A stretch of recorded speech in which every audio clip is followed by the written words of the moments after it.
Саламатсыздар. Мына белгилүү болгондой жакында Кыргыз парламенти 3 окууда бир мыйзам кабыл алды. Экономикада өзгөчө кырдаал киргизүү жөнүндө мыйзам кабыл алышты. Ал ошол мыйзамга ылайык эмне болот?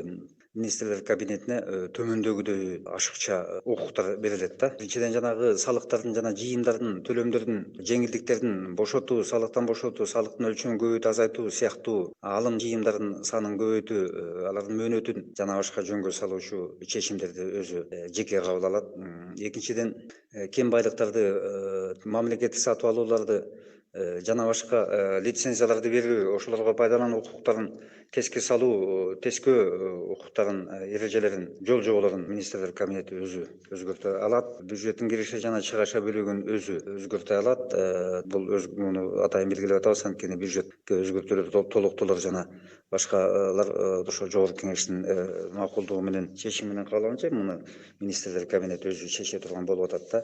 Андан тышкары жана тариф саясатындагы, баардык тармакта тариф саясатындагы ошол өзгөртүү. Анан соода саттыкта да, ички сооданы дагы жөнгө салууда, тышкы сооданы дагы жөнгө салууда ошол министрлер кабинети өзгөчө чоң укуктарга ээ болот. Мына ушундай болгон 15 чукул чараларды, өтө чоң уйгарым укуктарды министрлер кабинети ага берилип атат. Анан муну менен чектелбейт экен. Ошол эле статьяда жазылып атат. Зарыл болгон учурда башка дагы чараларды колдонууга укуктуу деп койгон да, ошо башкасында да толтура берсе жатса керек.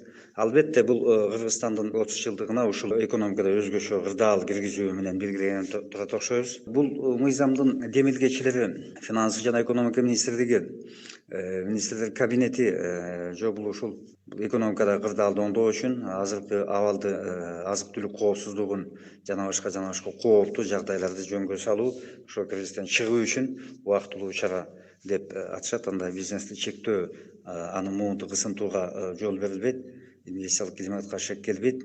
Бул экономикалык өсүү үчүн гана чара, мажбур болуп жатабыз деп түшүндүрүп атышат. Албетте коомчулукта иште дагы, айрыкча ички коомчулукта бизнес чөйрөсүндө буга чочулоо пайда болуп, Алдыргай бизнес омбудсмен деген институт бар бизде, ошонун башчысы Робин Олдсмит айтып атат, бул экономикага өтө зыяны тийгизе турган терс көрүнүш деп баалап жатат да. Ал эми чет өлкөдөгү басылмалардын андай биздин ушул мыйзамга катуу реакция кылыйды деп айткандан алыспыз, анткени андай реакция пайда боло элек дагы, алар бизде байкап турса керек. Бул орус басылмасы «Независимая газета». Ал баалап атат, Бишкек экономиканы кол менен башкарууга өттү деп ошондой бир учкай маалымат таратты да. Эми кол менен башкаруу менен экономикада өзгөчө кырдаал киргизүү экөө эки башка нерсе экенин белгилөөгө тийишпиз. Пандемия убагында 2 жылдан бери ушул көп өлкөлөр ушундай экономикасына мамлекеттик кийлик күчүнө, ички жана тышкы сооданы, адамдардын, капиталдын, товарлардын жүгүрүүсүнө, айлануусуна мындай кийлигишкен учурлар байкалды. Ал албетте жана пандемияга байланыштуу аргасынан чыккан кадам деп эсептешет. Бул жагынан Сингапурдун, Бириккен Араб Эмиратынын мисалдары абдан ачык мисал болуп саналат да.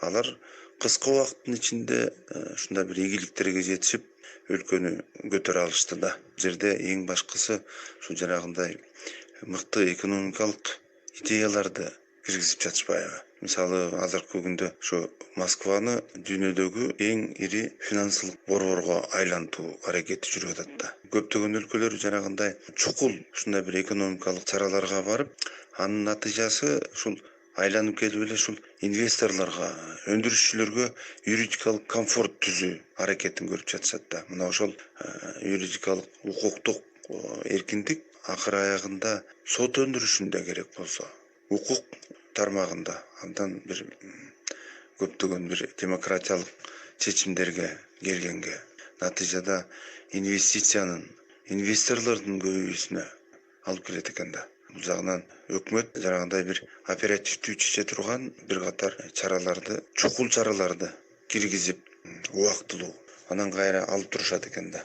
Мисалы, Европанын көп өлкөлөрү чукул чара катары эми жалпы дүңүнөн бүт экономиканы өзгөчө кырдаалга киргизбей эле, бажы тармагында өзгөчө шарттарды киргизип койгон. Же болбосо салык саясатында бир жеңилдиктерди берип бизнеске, мисалы, анан ошонун натыйжасын көрүп, бул баягы конкреттүү багыттарды гана камтып, мына ошонун натыйжасын көрүштү да. Кол менен башкарууну жакшы деп дагы жаман деп да айтышпайт. Россияда көбүнчө ушул 2007-2008 жылдан баштап буга чейин жана базар экономикасына ыксыз кирип кеттик. Бул биздин экономикага жакшы пайдасын тийгизе элек, базар экономикасын түшүнбөй атабыз. Бизге бар тең ылайыктуу эмес экен деген мааниде жанагы мамлекеттик капитал абдан көп нефть менен газ менен байланышкан. Эми биз жөнгө салбасак болбойт экен деген негизде кол менен башкаруу дагы жакшы экен деп стратегиялык долбоорлор деген демилгелер пайда бола калып, аны ишке ашырууда ошол мамлекеттин кийлигиши зарыл экен дешип өтүп алышканда, натыйжада эмне болуп атат? Натыйжада бүгүнкү күнгө чейин орустар талашып келет. Мисалы, орустардын либерал экономисттери болсо кол менен башкаруу жаман деп келишет, Россиянын экономикасы артта калууда келе атабыз деп. Тескерисинче мамлекеттик органдары ушу ар кандай экономикалык форумдарда жок, биз андай ашкера кийлигишкен жокпуз деп актанып келишет да. Мындай саясаттын өзөгүндө эмне жатат? Бул мамлекет өзү экономика тармагында максат коет, стратегияны иштеп чыгат, коомдук өнүгүүнү аныктайт. Бул бир функциясы. Экинчи функциясы мыйзам жана жөнгө салуу. Мына баарына тиешелүү бир эрежелерди иштеп чыгат. Үчүнчүсү болсо мамлекет ири керектөөчү болуп эсептелинет. Товарлардын, капиталдын, кызматтардын. Төртүнчүдөн мамлекет бул өзү дагы ишкер, бизнесмен, өзүнө тиешелүү мамлекеттик капиталды башкарып, ошону айлантып, жүгүртүп, ишке салып, кыскасын айтканда, казынага пайда түшүрүп дагы мындай ири соода оюнчусу катары чыга алат да. Мына ушундай жагынан алганда, албетте мамлекет толук өзүнүн функциясын аткарууга тийиш. Кол менен башкарууда бул кандай этаптар? Биринчиде бул ушул жанагы ички рынокты, импортту жабуу, мына ушуларды жөнгө салат. Экинчиден болсо, кайсы ата мекендик өндүрүш, кайсы товарды, кызматты өндүрө алат жана кайсынысы тышкы дүйнөгө өтүмдүү, ички дүйнөдө керектөөгө муктаждыгын баса алат, камсыз кыла алат, анан кандай пайда табабыз деген нерсени аныкташат. Үчүнчүсүн болсо ошол жанагы улуттук мындай бир чыгаандарды тарбиялап, ишканалардын курамын топтойт да, анан ошолорду даярдап, аларга колдоо көрсөтүп, анан атаандаштыгын тышкы дүйнөдө өстүрүүгө аракет кылат да. Мына ушундай классикалык жолу. Мына биздин коңшу мамлекеттердин Өзбекстан бардык жагынан ошол мамлекеттик көзөмөлдү абдан жакшы колдонуп келатышат да. Экономикасы артта калды деп айта албайбыз, эми муну жакшы жаман деп айтышат.